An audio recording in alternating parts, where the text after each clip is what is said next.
सबसे पहले हमें ये समझना पड़ेगा कि what is power sharing and why power sharing. दो सवाल पहले आएंगे कि पावर शेयरिंग अगर है तो क्या है, और दूसरा हम बात करेंगे कि पावर शेयरिंग क्यों होना चाहिए।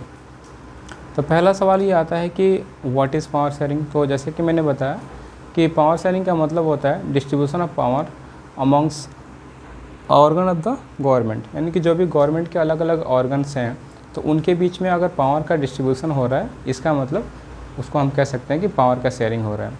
अब ये बात आता है कि वाई पावर शेयरिंग, मतलब कि पावर शेयरिंग क्यों होना चाहिए।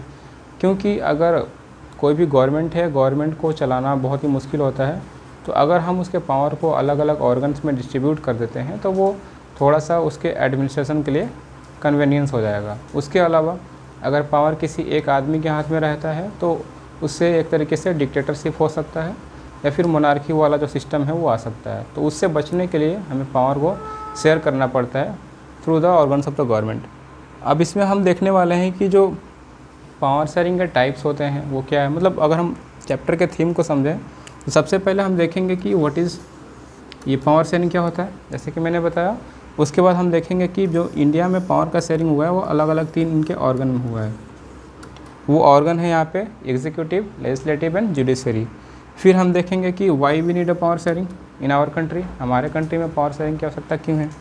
उसके बाद हम ये बात करेंगे कि पावर शेयरिंग के टाइप्स कितने होते हैं। इसमें हम देखेंगे horizontal distribution of power, vertical distribution of power.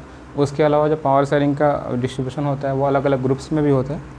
और जो ये पूरा चैप्टर है वो कुछ 2 कंट्री के एग्जांपल्स को लेकर के हम समझेंगे, यानी कि 2 कंट्री हैं, बेल्जियम और श्रीलंका। तो ये जो चैप्टर होता है इन्हीं दोनों कंट्री के अलग अलग एग्जांपल्स के लेकर के शुरू होता है और वही हम समझने वाले हैं। तो चलिए हम शुरू करते हैं एक एक एग्जांपल को लेकर के।